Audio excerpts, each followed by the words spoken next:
the beginning of this year, now we're in the 1% range. That is a clearly weakening economy. That's very bad news for President Obama's re-election campaign. Now look at the jobs picture, and that's equally negative, equally worrying for the president.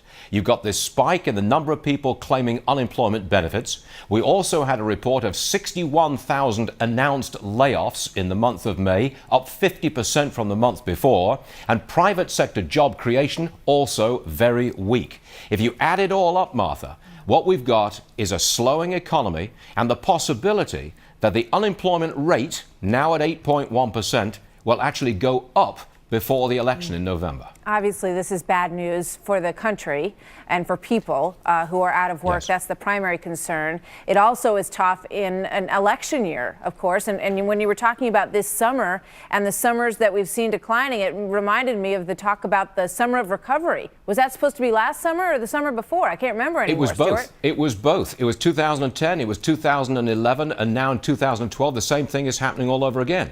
President Obama has long claimed that the economy is going in the right direction. It'd be tough to make that claim this year when the economy is now clearly weakening, going in the wrong direction. So that's where we have it this summer, a weakening economy. 383 wrong direction. 3 bad numbers released today. That one was worse than expected, going in the wrong direction. You want to see the numbers go down. The other one is ADP this morning came out and said private sector employment. These are the numbers. They were expecting 150,000 or so jobs created. They got 133,000. But the relevant part of that number is for the first quarter of 2012, they were running at 200,000 private sector jobs created per month, which on is average. pretty good. January, February, March. April and May, the average is down to about 125,000. So right. There's almost a 35% drop from the first quarter to the second quarter. And then the one you wrote Yeah, down this one right there. here. That's a bad one. GDP, gross domestic product, has been revised down to less than 2%. Less than 2%. Now at 1.9%. Exactly. 1.9 down from, I believe, it was a 2.1 or a 2.2 prior to that.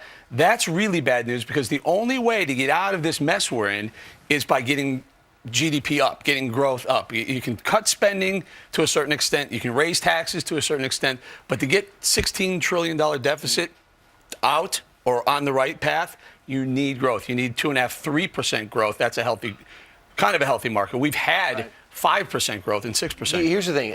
Normally, if we're in a competitive environment, we wouldn't be upset that India's slowing down, that China's having problems, that Europe's having problems. But essentially, in this world, we're all so interconnected.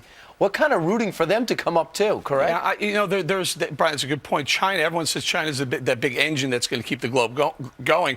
There are more and more news stories coming out of China that they may be slowing a little bit. And they might stimulus. It affects us. I mean, we absolutely sell a lot of stuff to China. We use China. We use Chinese labor quite a bit, too. So you want all these economies to be doing well. But for us to slow to a GDP of 1.9, I'll tell you what else it'll do. It'll blow all those White House projections on how much Obamacare is going to cost, what the deficit's going to look like going forward. If it doesn't get back to what they projected, and if I'm not mistaken, they're projecting a 2.5% to 3% growth going forward. If you're getting 1.9, everything's going to look worse. Okay, let's talk quickly Trying to be about optimistic, though. Honestly, I really think the world, the global economy, should be turning out of this slump it's been in for the better part of 3 years. Hopefully, it does. But this stalling. Wait, so this next story is you have some optimistic and pessimistic point of views on. It's a double whammy. Job applications are up for auto industry jobs. So that's good. Well, here, I'll give you the good news and the bad news. Well, don't look at that full screen yet. Don't put that one up there. The good news and the bad news. Strike that from the record. Okay. The bad news is 20,000 people tried out for 877 jobs in an Alabama auto plant. They were going to add a third line. They're going to add more hours, a third shift. 877 job openings, 20,000 people applied for it. That means the economy is still really struggling. People are looking. The good news is where these jobs are happening. Take a look. I hope they got a full screen, not the one they're looking for here. The auto companies that are opening plants, they're opening them in right-to-work states. So this auto plant, that's a Hyundai plant in Alabama. In South Carolina, we know about BMW. They're opening plants in BMW. Tennessee has Nissan, Toyota, and Volkswagen, and in Texas, Toyota also. So the foreign car companies are coming here, opening in right-to-work states and selling and manufacturing and selling us cars. Meanwhile, you know the story in Detroit, in Michigan, if you go to work for an auto company, you have to pay union dues. You don't necessarily have to be part of the UAW.